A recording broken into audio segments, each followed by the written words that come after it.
Programme में खुशामदीद। मैं हूं आपका मेजबान समी इब्राहिम। नजर डालते हैं टॉप स्टोरीज पर। एक माह में लोड शेडिंग खत्म करने का नवाज मंसूबा, क्या नवाज शरीफ का वादा पूरा होगा या राजा जी का वादा साबित होगा? इंतखाबी दंगल में तहरीके इंसाफ के कमजोर उम्मीदवारों ने खूब मुकाबला किया, क्या कराची करवट ले रहा है? बेनजीर भुट्टो कत्ल केस में परवेज मुशर्रफ की जमानत मंजूर। एजाजुल हक कह चुके हैं नवाज शरीफ के वजीर आजम बनने से पहले ही मुशर्रफ बाहर होंगे। क्या वाकई मुशर्रफ को रिहाई का परवाना मिलने वाला है? चीनी वजीर आजम का दौरा भारत, दोनों ममालिक में बढ़ते हुए ताल्लुकात, आखिर क्यों खो रहे हैं हम दोस्तों का एतमाद?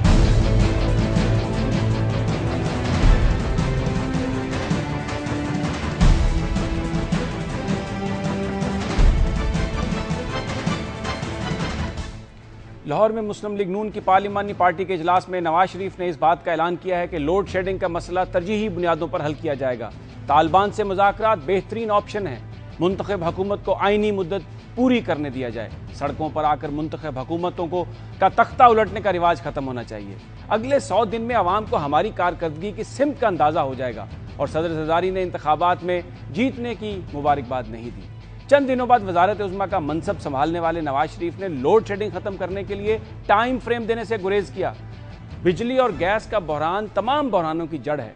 जब तक गैस और बिजली का मसला हल नहीं होगा, मईशत का पहिया नहीं चलेगा। अब देखना यह है कि नवाज शरीफ किस तरह इस मसले का हल ढूंढते हैं। यह भी खबर है कि मुस्लिम लीग नून की टास्क फोर्स ख्वाजा आसफ की सरबराही में बनाई गई थी और नवाज शरीफ ने साबिक वजीर खजाना शौकत तरीन समेत कई माहिरीन की खिदमात भी हासिल की हैं। नवाज शरीफ एक नए वल्वले और अज़म के साथ आ रहे हैं और तेज़ रफ्तारी के साथ मसाइल को हल करना चाहते हैं। नवाज शरीफ के मुस्लिम लीग नून के अरकान असम्बली से खिताब और इस तमाम सूरत हाल पर बात करने के लिए आज हमें यहाँ स्टूडियोज़ में मुस्लिम लीग नून के रहनुमा बैरिस्टर मोहसिन रांझा हैं। अस्सलाम वालेकुम रांझा साहब। जी वालेकुम सलाम। रांझा साहब, आज खिताब हुआ, उसमें लोड शेडिंग के हवाले से ये आज खबरें चल रही थी कि शायद 1 महीने के अंदर अंदर इसको ख़त्म किया जाएगा या इसकी कमी की जाएगी, लेकिन अपने खिताब में मियाँ साहब ने कोई टाइम फ्रेम देने से गुरेज किया। क्या आप लोगों को इस हवाले से कोई मायूसी हुई या आप क्या तवक्कुआत कर रहे थे? बिस्मिल्लाहिर्रहमानिर्रहीम, थैंक यू वेरी मच जी। जो टाइम फ्रेम पे मियाँ साहब ने बात की है उसमें उन्होंने क्लियरली जो कहा है कि आपको वाज़िया तब्दीली नज़र आएगी, आपको नज़र आएगा कौम को कि ये गवर्नमेंट जो है एक सही डायरेक्शन में जा रही है। टाइम फ्रेम देने का जो ये इशू है उसमें कई और चीज़ें हैं जो इससे रिलेटेड हैं कि जिस तरह 500 अरब रुपए का सर्कुलर डेट है, कई ऐसी चीज़ें हैं जो कि उससे पहले जो है अडॉप्ट करनी पड़ेंगी, प्रीएम्प्टिव्स हैं। तो वो जब अडॉप्ट करेंगे तो ऑब्वियसली उस पर टाइम लगेगा, लेकिन ये है कि मियाँ साहब ने ये क्लियरली कह दिया, नवाज शरीफ साहब ने, कि इस कौम को 30 डेज़ के बीच में भी ये महसूस होना शुरू हो जाएगा कि ये जो गवर्नमेंट है in respect of all issues जिसके अंदर पावर एंड एनर्जी का जो इशू है वो नंबर 1 है। राजा साहब, ये तो आप दुरुस्त फरमा रहे हैं, ये कहा मियाँ साहब ने, लेकिन आप जो पार्लिमानी पार्टी बैठी थी, क्योंकि एक बड़ी हाइप क्रिएट हो गई है और लोग इस वक्त देख रहे हैं लोड शेडिंग बहुत शदीद मामला है, तो उस हवाले से यकीनन संजीदा तो है मुस्लिम लीग नून की लीडरशिप, लेकिन टाइम फ्रेम देने से इनकारी क्यों? क्या उन्हें जो वो मेयर्स लेने जा रहे हैं इस पर उन्हें अभी एतमाद नहीं है कि वो रिक्वायर्ड रिजल्ट्स प्रोड्यूस करेंगे? नहीं जी, इस पे जो एक चीज़ बड़ी क्लैरिटी के साथ है वो ये है कि टाइम फ्रेम देने का मतलब ये है कि आप कौम से कुछ चीज़ कमिट करें और उसके ऊपर फिर आप मतलब जो टाइम लाइन दें उसके ऊपर आप अगर उसको अचीव नहीं करते तो उसमें इश्यूज़ होते हैं। जो उसमें मियाँ साहब का एक बड़ा क्लियरली जो अप्रोच है वो ये है कि जो बात वो कह रहे हैं बड़ी कैलकुलेटेड और मैच्योर बात कर रहे हैं। उन्होंने तो अभी कैलकुलेशन ये है कि ये कुछ पता नहीं कि लोड शेडिंग कब खत्म होगी। 30 डेज़ की भी उन्होंने बात की अपनी स्पीच पे और 90 डेज़ की भी बात की है। अगर आप देखें उनकी स्पीच का टेक्स्ट निकाल लें, उसमें लिखा है, उन्होंने कहा है क्लियरली कि जी मैं 30 डेज़ में कौम को नज़र आएगा कि ये government in respect of power and energy, ये भी उन्होंने कहा कि 90 डेज़ में भी इस कौम को नज़र आएगा कि in respect of power and energy and all other जो बर्निंग इशूज़ हैं कि ये गवर्नमेंट एक सही डायरेक्शन में जा रही है। तो उन्होंने टाइम फ्रेम इनडायरेक्टली स्पीकिंग कुछ दिया भी है, ये 30 और 90 डेज़ की जब वो बात कर रहे हैं, लेकिन जो एक एग्जैक्ट होता है कि जी इस तरह जिस तरह मतलब कोई फिक्स टाइम लाइन दे लेना, उस पर उन्होंने कहा कि कौम को नज़र आएगा कि क्लियर डायरेक्शन जो नज़र आएगा। अच्छा, ये बताइए कि एक उन्होंने ये बात भी कही कि अब एहतजाज का सिलसिला ख़त्म होना चाहिए, धरनों का सिलसिला ख़त्म होना चाहिए, लेकिन हम देख रहे हैं कि तहरीक इंसाफ बराबर ये ऐलान कर रही है कि एहतजाज किया जाएगा। तो आप मुस्लिम लीग नून बतौर पार्टी, क्या इस हवाले से भी कोई पार्टी में डिस्कशन है कि अगर ये सिचुएशन ऐसी आती है तो किस तरह आप इसको हैंडल करेंगे? क्या जवाब में आपके पार्टी वर्कर्स भी जुलूस निकालेंगे या आप एब्सटेन करेंगे? क्या आप अपनी स्ट्रेटजी अपनाएंगे? देखिए जी, मुस्लिम लीग नून सबसे पहले एक बहुत मैच्योर जमात है और ये एक प्रोसेस में से गुजर के आई है। इसने 12 अक्टूबर 99 का मिलिट्री कू भी देखा है, उसके बाद इन्होंने फिर राइज ऑफ PMLQ भी देखी है, उसके बाद फिर उन्होंने PPP का टर्म भी देखी और उससे पहले प्री 97 1985 से भी इनके तजुर्बात हैं। PMLN इस वक्त एक मैच्योर सियासत करने जा रही है। ये बड़ा उनकी मियाँ साहब की जो स्पीच थी नवाज शरीफ साहब की, उसमें उन्होंने क्लियरली कह दिया था कि जो रवायती सियासत है, अगर मैंडेट मिल गया है KPK में PTI को, हमें उसका एहतराम करना चाहिए। अगर मैंडेट मिल गया है पीपल्स पार्टी को सिंध में, हमें उसका भी एहतराम करना चाहिए। और उन्होंने ये भी कहा कि हमने PTI के अगेंस्ट अगर हम वहाँ पे KPK में कोई हमें अगर अपॉर्चुनिटी मिलती कि आए मिल के हुकूमत बनाए, हमने उसको भी नहीं किया, हमने उनके भी मैंडेट का एहतराम किया। तो what he is trying to say over here is कि हमें रवायती सियासत को छोड़ के मिल के पाकिस्तान को बेहतर करना होगा। अच्छा, आप हमारे साथ रहिए। रांझा साहब, हमें इस वक्त ज्वाइन किया है मुनव्वर बसीर साहब ने, जो MD रहे हैं पेप्को के। अस्सलाम वालेकुम मुनव्वर साहब। जी वालेकुम सलाम। मुनव्वर साहब, आज बात हो रही है लोड शेडिंग की और मियां नवाज शरीफ साहब ने कहा कि हम बहुत जल्द इसको ख़त्म करेंगे। क्या सूरत हाल है? क्या आप कोई बता सकते हैं कि प्रैक्टिकली कितना मुश्किल है ये नवाज शरीफ साहब के लिए इसको ख़त्म करना, लोड शेडिंग को? देखिए, इस वक्त आजकल आप देख रहे होंगे कि आज बेशुमार बन गए एनर्जी एक्सपर्ट, लेकिन चंद बुनियादी बातें मैं बताऊं कि जो फ्यूल ऑयल है, जो हमारे बड़े पावर प्लांट्स हैं, मुजफ्फरगढ़ का, कुतू का, जामशरो का, जो जेनकोज हैं, इसके अलावा AES है, हपको है, कैपको है, इधर कुल 25,000 टन डेली तेल की रिक्वायरमेंट है और इस वक्त सिर्फ 10,000 टन लिया जा रहा है। तो अब इसको जो ये कमी पूरी करने के लिए आप ये देखिए, इससे कोई 3,000 मेगावाट ज़्यादा बिजली बन सकती है, लेकिन वो पैसे नहीं है। पैसे क्यों नहीं है वो सबको लंबी कहानी है। मैं तो 5 साल से कह रहा हूँ सर्कुलर डेट है और उसको ये कहा गया, मैंने फॉरवर्ड प्लान देखा, कोई मियाँ साहब के लोगों ने बना के उनको दिया कि सबसे पहले हम सर्कुलर डेट ख़त्म करेंगे। ये हवा में बातें नहीं करनी चाहिए, क्योंकि 8 से 9 अरब डॉलर सर्कुलर डेट है, इसके तरीके से इसको करना पड़ेगा।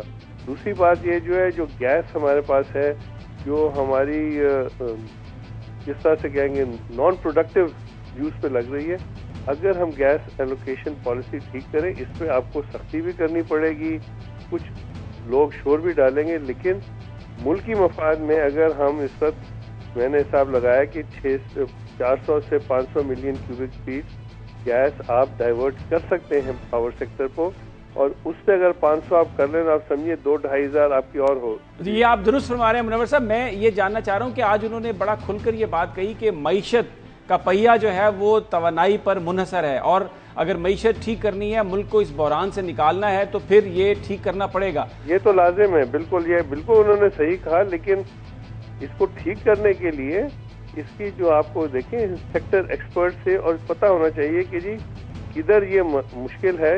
कहना बहुत आसान है, कोई लोग कह रहे हैं जी हर कोल से बिजली हो जाएगी, कोई कहता है ईरान से गैस आ जाएगी। ये तो 5-7 साल 8 साल के प्रोजेक्ट हैं, हमें तो आज की बात करनी है ना। लेकिन अगर मुनव्वर साहब, अगर डेफर्ड पेमेंट्स पर हमें सऊदी अरेबिया से या किसी और दोस्त मुल्क से तेल मिल जाए, तो जो ये आप 25,000 टन की बात कर रहे हैं, तो उससे तो हम वो हदफ फौरी तौर पे हासिल कर सकते हैं मईशत का पहिया चलाने के लिए। अगर आपको मिल जाए, वो तेल आने में भी 2 हफ्ते लगेंगे, अगर मिल जाए सर आंखों पे अगर मिल जाए, लेकिन ये हम इसी जिसे कहते हैं ना, इस चंगाल में फंसे हुए हैं। जब नई हुकूमत आती है, पहले मुशर्रफ साहब आए, उनको भी था कि कुछ सऊदी अरब ने कहा इनको खुश कर दो। अब मियाँ साहब के बड़े अच्छे ताल्लुकात हैं, हम मानते हैं, अगर हमें मिल जाता है, लेकिन हमें इसके साथ साथ बैठ के जो बुनियादी मसाइल हैं कि जो आपकी जनरेशन की कॉस्ट है बहुत महंगी है, उसको हमें तेल से शिफ्ट करके गैस की तरफ लाना है। और उसका एक ही तरीका है कि जो गैस एलोकेशन पॉलिसी, उसको हम देखेंगे हम इसको किस तरह से मैनेज कर सकते हैं। ये लोड शेडिंग देखिए इस वक्त हो रही है आपकी 50%, 9-10 हज़ार आप बना रहे हैं, आपकी टोटल डिमांड 18 से 20 हज़ार मेगावाट है, तो 50% औसतन आप देखिए 12 घंटे, कहीं 8 है तो कहीं 18 घंटे, औसतन 12 घंटे है। तो इसको पूरा करने के लिए हम ये 8-10 हज़ार मेगावाट तो नहीं ज़्यादा कर सकते, जो 7-8 हज़ार खुद मानता है पेपको एनटीडीसी वाले। हम कोई 4 हज़ार ज़्यादा कर सकते हैं। उससे फ़ायदा ये होगा कि 12 घंटे के बजाय आप 6 या 7 घंटे पे आ जाएंगे, जो कुछ किसी हद तक बर्दाश्त हो सकता है। बहुत बहुत शुक्रिया मुनव्वर बसीर साहब। अच्छा रंजा साहब, मैं वक्त क्योंकि कम है, लेकिन मैं आपसे एक ये सवाल करना चाहूँगा कि आज ये भी गिला किया नवाज शरीफ साहब ने कि जरदारी साहब ने उन्हें मुबारकबाद का पैगाम नहीं दिया, तो इससे एक हमें नज़र आ रही है कन्फ्रंटेशन की फ़िज़ा जो उन्होंने ये कही, ख़ुद भी ये बात कही कि अब वो जो मुंतखब हुकूमतें हैं उनका तख्ता जो है उलटने की साजिश सड़कों पर नहीं होनी चाहिए। तो मुस्लिम लीग नून की जो क़यादत है उनको ये वो तवक्को कर रहे थे कि जरदारी साहब उन्हें मुबारकबाद देंगे, जबकि जरदारी साहब ये कह रहे हैं कि इलेक्शन हम हारे नहीं, हमें हराए गए हैं। देखिए जी, मियाँ साहब ने अपनी जो उनकी स्पीच का मेन थीम था वो यही था, आओ मिल के बेहतर बनाएं खुशहाल पाकिस्तान, बेहतर पाकिस्तान, आओ मिल के। उसके बीच में उन्होंने पीपल्स पार्टी को जो मैंडेट मिला है उसका भी एतराज़। अच्छा, यहाँ पर मैं आपको रोकूंगा, हमें कमर जमान कायरा साहब ने टेलीफोन लाइन पर ज्वाइन किया। अस्सलाम वालेकुम कमर जमान कायरा साहब। जी वालेकुम अस्सलाम समी साहब। कायरा साहब, आज मियाँ नवाज शरीफ साहब ने गिला किया है कि सदर जरदारी ने उन्हें मुबारकबाद नहीं दी इलेक्शन जीतने की। चलिए उनका गिला दूर कर देते हैं जी, आज इंशाल्लाह मियाँ साहब का गिला दूर हो जाएगी। तो लेकिन इतनी देरी क्यों? देरी कोई नहीं सर, बस वो मसरूफियत रहती है, और फिर ये भी है कि सदर साहब अपनी पार्टी की मीटिंग करके अपने दोस्तों कुलीग से मशवरा करके आगे लाएमल तय करेंगे ना। अच्छा कायरा साहब, मैं आपका कमेंट चाहूँगा। आज मियाँ साहब ने ये कहा कि दहशत गर्दों के साथ जो मज़ाकरात है वो बेहतरीन ऑप्शन है, और आपकी जमात इलेक्शन कैंपेन भी नहीं चला सकी, बड़ी कुर्बानियाँ भी दी, मोहतरमा भी इन्हीं दहशत गर्दों का शिकार हुई। क्या आपका कमेंट है उनकी इस ऑब्जर्वेशन पर? देखिए, हमने कभी भी मज़ाकरात के रास्ते हमेशा बंद नहीं किए। आपको याद होगा पाकिस्तान पीपल्स पार्टी ने अपनी जो पहली पॉलिसी बनाई थी वो बेसिकली ये थी कि हम 3D डेवलपमेंट, डेटरेंस बाद में आया था, पहले था कि हम डेवलपमेंट, डायलॉग एंड डेटरेंस। और डायलॉग के हम तो पहले दिन से कायल थे कि डायलॉग होना चाहिए। अब डायलॉग किससे हो सकता है, किस सतह पे हो सकता है? हमने भी अपने तौर पे कोशिश की। आपको याद होगा कि सूफी मोहम्मद साहब से जब हमारे मुज़ाकरात हुए, एग्रीमेंट हुआ, उस वक्त सारे मीडिया ने भी, सिविल सोसाइटी ने बड़ा शोर किया था, लेकिन हमने किया। अब मियाँ साहब अगर आके कहते हैं और वो कहते हैं कि जी मुज़ाकरात होने चाहिए, तो अच्छी बात है, लेकिन मुज़ाकरात के लेवल क्या होंगे, किनसे हो सकते हैं, सक्सेसफुल कैसे हो सकते हैं? अगर सक्सेसफुल मुज़ाकरात का रास्ता है तो क्यों नहीं, कोई दूसरी राय नहीं है, अच्छी बात है, होने चाहिए। बहुत बहुत शुक्रिया कमर जमान कायरा साहब, जो कह रहे थे कि मज़ाकरात का सिलसिला अच्छी बात है, अगर वो मीनिंगफुल हो तो भी अच्छी बात है, लेकिन अभी ये देखना होगा कि मज़ाकरात किससे किया जाएगा। यहाँ पर नाज़रीन वक्त हुआ है एक ब्रेक का, और ब्रेक के बाद हम बात करेंगे इस स्टोरी पर। इंतखाबी दंगल में तहरीक इंसाफ के कमजोर उम्मीदवारों ने खूब मुकाबला किया। क्या कराची करवट ले रहा है?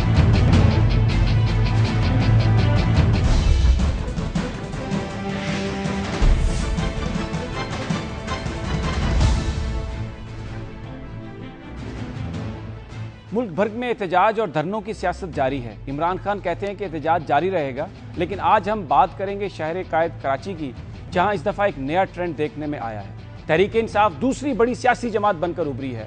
कौमी और सिंध असम्बली की नशिस्तों पर मुकाबला पतंग और बल्ले में हुआ। पतंग कराची की फ़ज़ाओं में छाई रही, लेकिन बल्ला भी कराची की हर गली और मोहल्ले में नजर आया। MQM माजी की तरह लाखों वोट हासिल करने में कामयाब तो रही, इसके मुकाबले में तहरीक इंसाफ ने भी तकरीबन 6 लाख वोट हासिल किए। कौमी असम्बली के 3 हल्के ऐसे हैं जहां तहरीक इंसाफ के उम्मीदवारों ने हर हल्के में 55,000 से ज़ायद वोट हासिल किए। अहले कराची जो MQM के मुकाबले में जमात इस्लामी, ANP, सुन्नी तहरीक और बाज़ दूसरी जमातों को वोट देते थे, लग रहा है कि अब उन्हें तहरीक इंसाफ की शक्ल में एक नई चॉइस मिली है। क्या कराची करवट ले रहा है और 2 जमाती निज़ाम की तरफ बढ़ रहा है? नाकदीन का कहना है कि इंतखाबी दंगल में तहरीक इंसाफ के उम्मीदवार कमज़ोर और गैर मारूफ थे, लेकिन अवाम ने उम्मीदवारों को नहीं बल्कि इनकी जमातों को वोट दिए। तहरीक इंसाफ की कामयाबी से ऐसा लग रहा है कि कराची में फ़िरका और लिसानियत की बुनियाद पर सियासत करने वाली जमातों को पजीराई नहीं मिली। जहां नौजवानों की बड़ी तादाद तहरीक इंसाफ में आई है, वहीं कई दूसरी सियासी जमातों के कारकुन और वोटर्स ने भी तहरीक इंसाफ का रुख कर लिया है। सुप्रीम कोर्ट ने भी कराची में धांधली के हवाले से जमात इस्लामी की पिटीशन को समाअत के लिए मंजूर कर लिया है। अब अगर दोबारा फौज के जेर निगरानी इंतखाबात हुए तो कुछ लोग समझते हैं कि इंतखाबी नताइज हैरान कुन हो सकते हैं। जहां तहरीक इंसाफ को मकबूलियत मिल रही है, वहीं MQM के अंदरूनी इख्तलाफात की खबरें भी सामने आ रही हैं। अगर इख्तलाफात जल्द दूर ना हुए तो इसका MQM को सियासी नुकसान हो सकता है। इस सारी सूरत हाल पर बात करने के लिए हमें ज्वाइन कर रहे हैं कराची में हमारे ब्यूरो चीफ रेहान हाशमी साहब। अस्सलाम वालेकुम हाशमी साहब। समीर इब्राहिम साहब। हाशमी साहब, ये कुछ बयान फरमाइएगा। ये पहला मौका है बड़े अरसे के बाद कि MQM के मुकाबले में एक जमात ने हर कॉन्स्टिट्यूंसी में इतने वोट हासिल किए हैं। तो क्या लगता है आपको कि कराची के लोग इमरान खान या किसी दूसरी ऑप्शन को संजीदगी से ले रहे हैं MQM के मुकाबले में? देखिए समीर इब्राहिम साहब, जो इस दफ़ा आपने इंतखाबात का जिक्र किया कि 55,000 से ज़ायद वोट हासिल किए मुख्तलिफ, अगर आप देखें मजमूई तौर पर तो PTI की जो असल उनकी जो सीट थी NA 250, सारा का सारा जोर NA 250 में जीतने पर था। शुरू से हमने देखा 239 में जो PTI के उम्मीदवार थे, जो MQM ने 20 साल बाद जीती है, उसमें 38,000 वोट लिए, लेकिन सारा ज़्यादा जोर था वो NA 250 में था, जहां आरिफ अलवी खड़े हुए थे। जैसे कि आपने कहा कि जी वोट किसी शख्सियत को नहीं बल्कि वो एक पार्टी को मिला है, जैसे PTI के जो बल्ला है उसको वोट मिला है। जो सूरत हाल आप देख रहे हैं बिल्कुल इस तरह नज़र आ रही है कि बहुत से जैसे NA 251 में MQM के जो उम्मीदवार है उनको 80,000 ज़ायद वोट मिले, जो PTI के उम्मीदवारों को 37,000 वोट मिले। इसका मतलब है लोग चेंज चाह रहे हैं, लेकिन अभी भी MQM का वोट बैंक मौजूद है। MQM ने 1,99,000 तक वोट हासिल किए हैं, लेकिन जो दीगर जमातें हैं उनको सोचना पड़ेगा। इसमें ANP है, जमात इस्लामी है, महाजिर कौमी मूवमेंट है, सुन्नी तहरीक है, उनके जो वोटर्स हैं वो लगता है वो अभी निकले नहीं है। जो दूसरी बड़ी जमात उभर के सामने से आपने खुद कहा कि उभर के आई वो PTI है। ये जो है बल्ला, ये पहले किसी भी एक सियासी जमात के निशान पर इतने वोट नहीं पड़ते थे। ये एक नया ट्रेंड हमें देखने को मिला नहीं है, इससे आप इत्तफाक करेंगे?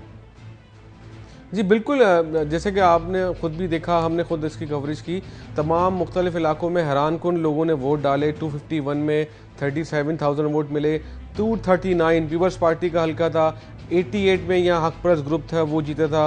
उनके बाद फिर मुस्लिम लीग नून की जो जमात थी वो 2 दफ़ा एजाज शफी महरूम हुआ, MNA हुए। उसके बाद कादिर पटेल MNA बने। पीपल्स पार्टी का बड़ा स्ट्रॉन्ग वहाँ पर था यहाँ पे आपको फिर डिस्टर्ब करूंगा। यहाँ पर अभी हमें ज्वाइन किया lieutenant general retired Moinuddin Haider ने। अस्सलाम वालेकुम जनरल साहब। जी वालेकुम अस्सलाम। जनरल साहब, बात हो रही थी MQM की और कराची की सियासत पे। ऐसा लग रहा है कि तहरीक इंसाफ ने जिस तरह हर कॉन्स्टिट्यूंसी में वोट लिए हैं और कई कॉन्स्टिट्यूंसीज में उन्होंने 50-55 हज़ार से ज़ायद वोट लिए हैं, लगता है कि कराची के लोग नई चॉइस को कंसीडर कर रहे हैं। जी हम जरूर कर रहे हैं। असल में इमरान खान साहब बहुत मसरूफ रहे दूसरे इलाकों में, और वो कराची को और सिंध को खातिर खा टाइम न दे सके और अपने लोगों को मोबिलाइज जिस तरह बाकी जगहों पे जाकर उन्होंने किया, उतनी मेहनत सिंध में ना कर सके और खसूसन कराची में ना कर सके। तो लेकिन लोगों ने बहरहाल एक नई चॉइस उनके सामने आई है, और वजह उसकी सबसे बड़ी ये है कि जो परफॉर्मेंस की बात है कि अगर हम कहते हैं पीपल पार्टी को वोट इसलिए नहीं मिले कि उन्होंने सेंटर में परफॉर्म नहीं किया, बिजली ठीक नहीं की या महंगाई ठीक नहीं की, तो यहाँ कराची का मसला भी यही था कि यहाँ पीपल पार्टी, MQM, ANP की हुकूमत थी। ये तीनों कोर कमेटीज की मीटिंग करते थे कि टारगेट किलिंग बंद होनी चाहिए और हम कल से बड़ा इस पे अमल करेंगे, लेकिन होता नहीं था।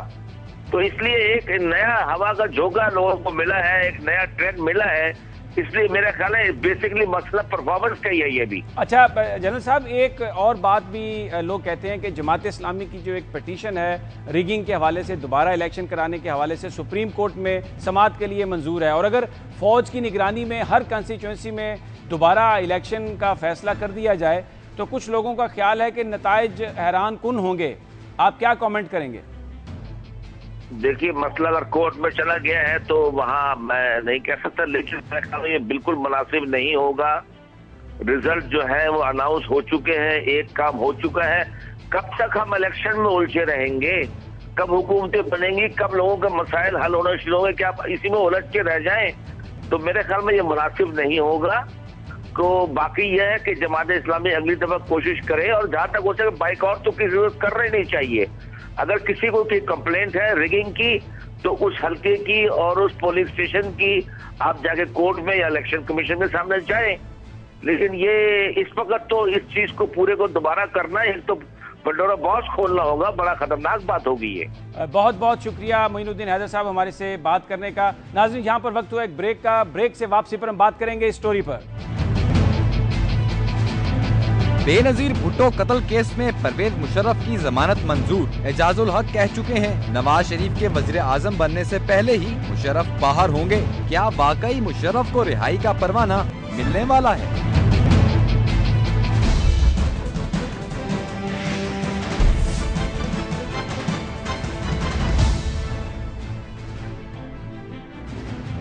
साबिक सदर ममलिकत जनरल रिटायर्ड परवेज मुशर्रफ इस वक्त अपने घर में एक कैदी की जिंदगी गुजार रहे हैं। मुल्क की सियासी जमातें और वकला इनके खिलाफ आइन के आर्टिकल 6 के तहत मुकदमा चलाने का मुतालबा कर चुके हैं। दूसरी तरफ इत्तलात हैं कि परवेज मुशर्रफ को मुल्क से बाहर भेजने की तैयारियां की जा रही हैं। बाज़ लोग तो कह रहे हैं कि नवाज शरीफ के इक़्तिदार संभालने से पहले ही इन्हें बैरून मुल्क भेज दिया जाएगा ताकि कोई इशू ना हो। जनरल परवेज मुशर्रफ अरूज व ज़वाल की एक जिंदा मिसाल हैं। आज इंसदाद दहशतगर्दी रावलपिंडी की अदालत ने बेनज़ीर भुट्टो कत्ल केस में उनकी जमानत मंजूर कर ली है। यह अदालती फैसला मुशर्रफ के लिए उम्मीद की एक किरण है। उनके हामियों को यकीन है कि जल्द उन्हें आज़ादी नसीब होगी और वो सियासत में इन होंगे। लेकिन अंदर की खबरें रखने वालों का कहना है कि मुशर्रफ रिहाई के फौरन बाद अपनी वालदा की इयादत करने दुबई रवाना हो जाएंगे। सुप्रीम कोर्ट में परवेज मुशर्रफ गद्दारी केस की समाअत 22 मई तक मुलतवी कर दी गई है। अगर नवाज शरीफ ने वज़ीर-ए-आज़म बनने के बाद परवेज मुशर्रफ के खिलाफ गद्दारी का मुकदमा चलाने का फैसला किया तो एक नया पंडोरा बॉक्स खुलने का खदशा है। इस तमाम सूरत हाल पर बात करने के लिए हमारे साथ मौजूद हैं पाकिस्तान पीपल्स पार्टी पार्लियामेंटेरियन के रहनुमा शमशाम बुखारी साहब। अस्सलाम वालेकुम बुखारी साहब।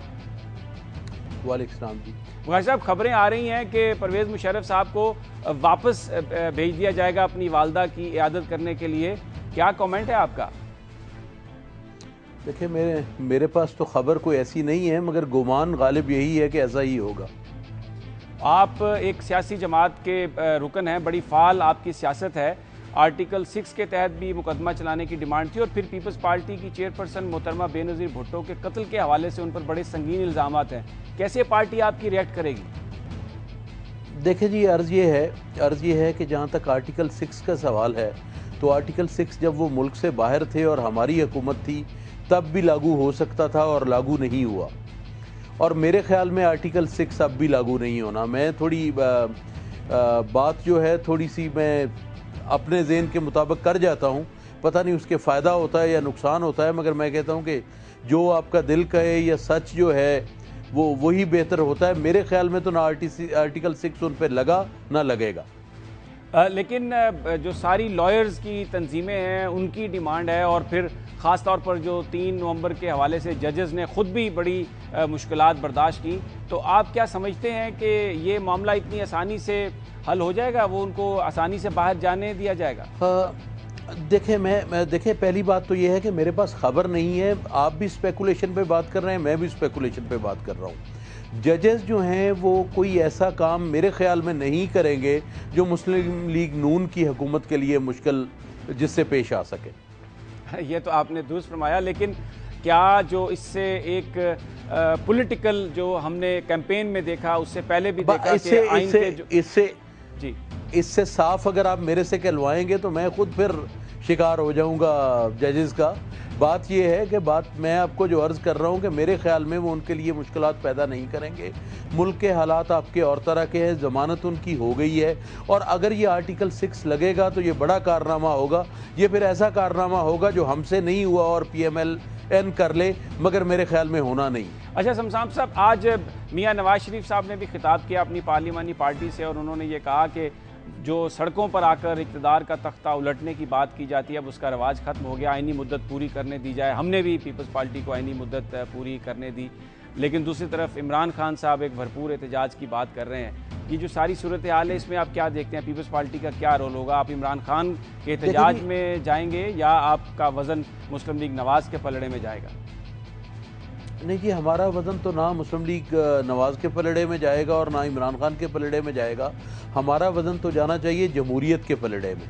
और मेरी राय भी ये है, पार्टी की राय भी ये है कि रिजर्वेशंस के बावजूद हमने नताइज को एक्सेप्ट किया है, एक्सेप्ट करते हैं और सड़कों पे कोई हल नहीं है। जो लोग पार्लियामेंट में पहुँचे हैं, थोड़े पहुँचे हैं, पर जो पहुँचे हैं जो बात होगी वो उधर कर लेंगे। हम कोई ऐसा हरकत नहीं करना चाहता है जिससे मुल्क में कोई इंतजार पैदा हो। दुरुस्त फरमाया आपने, ऐसी कोई हरकत नहीं होनी चाहिए जिससे इंतशार फैले। लेकिन और 5 साल खुदा करे कि 5 साल वो पूरे करें, ये 5 साल ज़रूर करने चाहिए ताकि हर किसी को अपने पोटेंशियल का पता लग जाए। बड़े अपहिल टास्क है, मैं तो दुआ गो हूँ कि वो 5 साल भी पूरे करें और अल्लाह करे हमारे मसाइल में भी कमी आएगी। अच्छा, शमशाम साहब हमारे साथ ही रहिए, हमें ज्वाइन किया है हमारे सीनियर कॉरेस्पॉन्डेंट हैं सुप्रीम कोर्ट के मोहम्मद कामरान। अस्सलाम वालेकुम कामरान। अस्सलामुअलैकुम समी साहब। कामरान, बात हो रही है परवेज़ मुशर्रफ साहब को मुल्क से बाहर भेजने की। इस वक्त जो मुकदमात में सूरत हाल है, कुछ हमें मुख्तसरन बयान फरमाइएगा कि कितने मुकदमे हैं, कितनों में ज़मानत हो चुकी है और अगर उन्हें बाहर भेजना है तो क्या करना होगा लीगली? देखिए समी साहब, जो फौजदारी मुकदमात हैं जिनमें के परवेज़ मुशर्रफ की बाकायदा गिरफ्तारी हुई है वो 3 मुकदमात हैं। उनमें से एक बेनज़ीर भुट्टो कत्ल केस है, दूसरा अकबर बुक्की कत्ल केस और तीसरा जो है वो जजों को कैद में रखने का, उनको हफ्ते बिजा में रखने का कैद है, यानी जो 3 नवंबर के वाक़यात के बाद रूनमा हुआ था। ये तीनों अलहदा केसेस हैं। इन तीनों में अलहदा परवेज़ मुशर्रफ की गिरफ्तारियां हुई हैं और इन तमाम केसेस में वो जुडिशल रिमांड पर हैं। अब हुआ ये है कि आज उनकी बेनज़ीर भुट्टो कत्ल केस में जी समी साहब कुछ कह रहे हैं आप? जी इरशाद जी, आप कह रहे थे कुछ कामरान। जी, आज उनकी बेनज़ीर भुट्टो कत्ल केस में जमानत जो है वो मंजूर कर ली गई है। इस केस का मतलब ये कि अब ट्रायल अब चलता रहेगा, लेकिन कम से कम इस केस में वो गिरफ्तारी से गिरफ्तार शुमार नहीं किए जाएंगे। अब उन पर 2 गिरफ्तारियां जो हैं, जो 2 केसेस हैं उन भी गिरफ्तारियां हैं उनकी। एक अकबर बुक्की केस जिसमें कि उन्हें बलोचिस्तान के आईजी ने बाकायदा एक दरख्वास्त देकर उनको इसमें शामिल तफ्तीश किया था, उसके लिए उन्हें रजू करना पड़ेगा। अच्छा कामरान, ये बताइए कि कामरान नहीं है जी, कामरान ये बताइए कि आपको क्या मूड लगता है जजेस का? अपनी वालदा की इयादत के लिए परवेज़ मुशर्रफ अगर दरख्वास्त देंगे बाहर जाने की तो जजेस ग्रांट कर देंगे? देखिए समी साहब, ये बात है चूंकि जुडिशल, तो उनको जितने भी अदालती तकाजे हैं वो तो कम से कम जरूर पूरे करने होंगे। जिन जिन मुकदमात में उनकी जमानत नहीं हुई है, पहले उन्हें उन मुकदमात में जमानत लेना होगी, उसके बाद फिर वो सुप्रीम कोर्ट में आ सकते हैं और ये दरख्वास्त लेके कि जनाब हम जो मुकदमात हैं उसमें तफ्तीश में ताउन कर रहा है मुल्ज़िम, और अब चूंकि वो उसकी जमानत भी हो चुकी है मातहत अदलिया से, लिहाजा इसको अब परवेज़ मुशर्रफ को अपनी वालदा की अयादत के लिए बैरून मुल्क आने की इजाज़त दी जाए। अच्छा, तो ऐसी सूरत में यकीनी तौर पर उन्हें ये रिलीफ जो है वो दिया जाएगा, क्योंकि उसकी वजह यह है कि ये यहाँ बुनियादी हक़ का मामला आ जाएगा। एक एक्यूज ऐसा जो कि जमानतों पर रिहा हो, उसको फिर कामरान साहब, यहाँ पर तो जब परवेज़ मुशर्रफ साहब ने इक़्तिदार संभाला था तो उन्होंने पूरी कौम के बुनियादी हकूक़ मुअत्तल कर दिए थे। मैं आपसे ये जानना चाहूँगा कि जब ये शुरू में इस किस्म की गुफ्तगू हुई थी कि उनको अपनी शायद वो बाहर चले जाएँ, तो उन्होंने तरदीद की थी कि मैं बाहर नहीं जा रहा। आपकी किसी उनकी जमात के फ़र्द से बात हुई हो या किसी फैमिली के मेम्बर से, वो इंटरेस्टेड लगते हैं आपको परवेज़ मुशर्रफ साहब को बाहर ले जाने में? जी समी साहब, आप जिस बयान का हवाला दे रहे हैं ये उस वक्त था जब उनकी इतने ज्यादा मुकदमात में गिरफ्तारियां बाकायदा तौर पर नहीं हुई थी, लेकिन अब चूंकि वो इस चुंगल में बाकायदा फंसे हुए नजर आ रहे थे, उन्हें महसूस हुआ कि शायद उन्होंने वतन वापस आकर गलती की, तो अब ये एक ही रास्ता है जिसको जवाब बनाकर, जिसको बुनियाद बनाकर वो अदालत से इस्तदा करेंगे।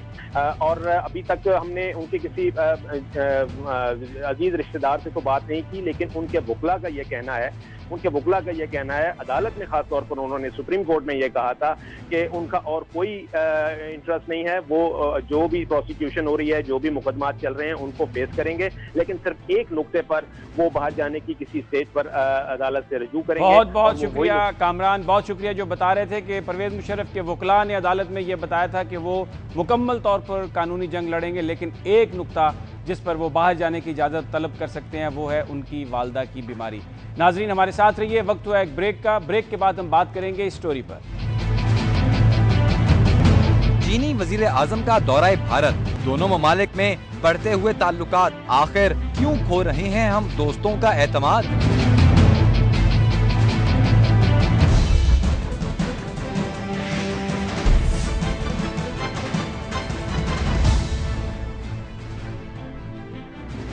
अभी चंद दिन पहले की तो बात है कि लद्दाख के मकाम पर चीनी और भारतीय फ़ौज सरहदी तनाज़े पर पंजा आजमा थी। सफारती कशीदगी का यह आलम था कि भारतीय वज़ीर ख़ारजा ने अपना तयशुदा दौरा चीन मनसूख कर दिया। लेकिन बैनुल-अक़वामी ताकत की सियासत ने तस्वीर का रुख ही बदल कर रख दिया और आज नौ मुंतखब चीनी वज़ीर-ए-आज़म ली क्यांग इंडिया में मौजूद हैं। उन्होंने मुंतखब होने के बाद अपने पहले सरकारी दौरे के लिए इंडिया का ही इंतखाब क्यों किया? इसका एक जवाब तो उन्होंने खुद ही दे दिया। उनका कहना था कि चीन भारत बाहमी एतमाद के बगैर आलमी अमन और इस्तेहकाम मुमकिन नहीं। चुनाचे दहशतगर्दी के खात्मे के लिए इक़दामात भी इस मुलाकात में ज़ेर बहस रहे। आज पाकिस्तान दहशतगर्दी की जिस लपेट में है उसके ताने बाने अफगानिस्तान से ही मिलते हैं। इस ज़िम्न में यह खबर भी गर्म है कि रवां हफ्ते अफगान सदर हामिद करज़ई भारत का दौरा कर रहे हैं। सुनने में आ रहा है कि अफगान सदर अपने दौरे में इंडिया से हथियारों का मुतालबा करेंगे। माहिरीन के नज़दीक अफगान सदर की ये ख्वाहिश तो शायद पूरी ना हो सके, ताहम इंडिया अफगान फोर्सेस को ट्रेनिंग देता रहेगा। माहिरीन के नज़दीक चीन भारत दोस्ती की दो बड़ी वजूहात हैं। इनके ख्याल में चीन कभी भी ये नहीं चाहेगा कि भारत और चीन में दूरियां बढ़ती जाएं और अमेरिका भारत के जरिए इस खित्ते में अपने सियासी और गैर सियासी मफादात को परवान चढ़ाए। माहिरीन के मुताबिक इस दोस्ती की दूसरी बड़ी वजह दोनों ममालिक के दरमियान बाहमी तजारत को फ़रोग़ देना भी है। इस वक्त दोनों ममालिक के दरमियान बाहमी तजारत का कुल हुजम 62 अरब डॉलर है, जिसे दोनों ममालिक के वज़राए आज़म ने 2015 तक 100 अरब डॉलर करने का अज़्म किया है। इस ज़िम्न में दोनों ममालिक के दरमियान जहाँ बाहमी तनाज़ात को ख़त्म करने का अयादा किया गया है, वहीं 8 तिजारती मुआहदों पर भी दस्तखत किए गए हैं। वतन अजीज़ में पाक चीन दोस्ती के नारे सदा से गूंजते आ रहे हैं और इनकी सदाकत पर भी कोई दो राय नहीं। आज पाकिस्तान मुख्तलिफ बहरानों में घिरा हुआ है, जिनमें से अक्सर की जड़ें इंडिया में हैं। आज उसे इसी दोस्त की ज़रूरत है जिसने कभी मसला कश्मीर हल कराने के लिए पाकिस्तान का साथ देने का ऐलान किया था। लेकिन इन हालात में चीनी वज़ीर-ए-आज़म का अपनी तरजीहात में भारत को सरे फहरिस्त रखना पाकिस्तान के पॉलिसी साजों के लिए एक तशवीश का बायस होना चाहिए। एक तरफ भारत चीन दोस्ती तो दूसरी तरफ इंडिया अफगान गठजोड़ पाकिस्तान के दाखिली और खारजी मामलात पर क्या असरात मुरतब करेंगे, इस सारी सूरत हाल पर बात करने के लिए हमारे साथ मौजूद हैं मारिया सुल्तान साहबा। अस्सलाम वालेकुम मारिया साहबा। अस्सलाम वालेकुम जी। मारिया साहबा, आपने देखा होगा, सुना भी होगा कि इस वक्त चीनी वज़ीर-ए-आज़म भारत के दौरे पर हैं और उन्होंने ये कहा है कि ये वो पहली डेस्टिनेशन इंडिया इसलिए बनाई क्योंकि वो समझते हैं कि आलमी अमन के लिए दोनों ममालिक के दरमियान ताउन बहुत ज़रूरी है। क्या समझती हैं आप, हमारे जो पॉलिसी साज हैं उनके लिए ये बायसे तशवीश नहीं है ये बात?